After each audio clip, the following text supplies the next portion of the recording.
ఇసుక, మద్యం, భూ కుంభకోణాలు, సెటిల్మెంట్లు, ఎక్కడ చూసినా దోపిడీనే దోపిడీ.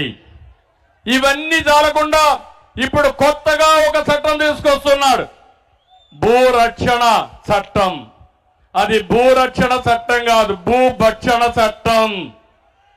రేపు రాబోయే రోజుల్లో ఈ చట్టం వస్తే తమ్ముళ్ళు ఇప్పుడే చూస్తున్న విషయాలు కూడా చెప్తాను.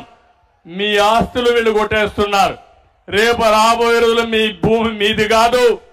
ఇప్పుడు ఓట్ల దొంగలు పడ్డారు, రేపు భూముల దొంగలు పడతారు. మనకు అన్ని ఇబ్బందులు వస్తాయని చెప్పి కూడా నేను మీకు తెలియజేస్తున్నా.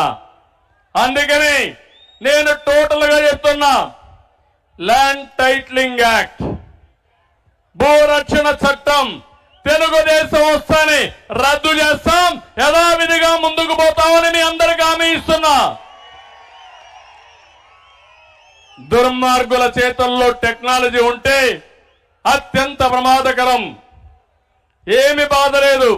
మీ భూమి పక్కన 22A అని ఒక్క లెటర్ రాస్తే ఇంకా నీ భూమి పని అయిపోయింది. ఇది గవర్నమెంట్ భూమి అయిపోతుంది ఒక్క దాంతోనే. దానిపైన నువ్వు అప్పీల్ కూడా పోవడానికి వీల్లేదు. నేరుగా హైకోర్టుకు పోవాలి. ఎంతమంది హైకోర్టుకు పోతారని అడుగుతున్నా. ఇలాంటి పనికి మాలిన పనులన్నీ చేసే పరిస్థితికి వచ్చారు. మళ్ళీ ఈరోజు మనం చూస్తున్నాం, మళ్ళా కొత్త డ్రామా వేస్తున్నాడు. నిన్న మొన్న మీరు చూశారు, మీ బిడ్డ అంటూ ఎన్నికల ప్రచారానికి వస్తున్నాడు.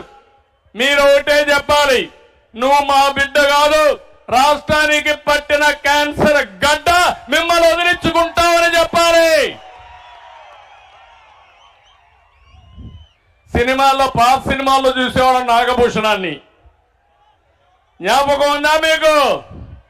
తడిగుడ్డతో గొంతులు కోసేవాడు. అలాంటి తడిగుడ్డతో గొంతులు కోసే రకం ఈ జగన్ అని చెప్పి కూడా నేను మీకు తెలియజేస్తున్నా. అన్ని కుట్రలే, అన్ని కుతంత్రాలే. చేసేది మాత్రం మీరు చూశారు.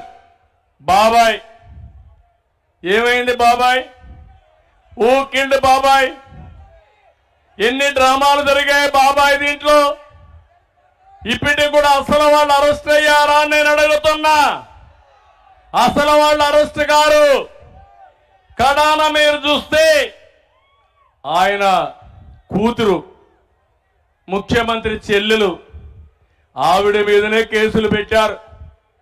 సిబిఐ పైనే కేసులు పెట్టే పరిస్థితికి వచ్చారు. ఏమనాలి వీళ్ళని అడుగుతున్నా అంటే, అడిగేవాళ్ళు లేరు. ఏం చెప్పినా నమ్మతారు. దౌర్జన్యం చేయాలని చేసే పరిస్థితికి వచ్చారు. నిన్నే చూశారు కోడి కత్తి సీను. ఏం తమ్ముళ్ళు, ఆ కోడి కత్తి సీను ఏమయ్యాడు? ఇప్పుడు ఎన్నేళ్ళయింది? 5 సంవత్సరాలు. ఒక దళిత వ్యక్తి ముఖ్యమంత్రి ఆ రోజు చెప్పాడు, నేనేదో లైట్ గా పొడిస్తే ముఖ్యమంత్రి అవుతానని.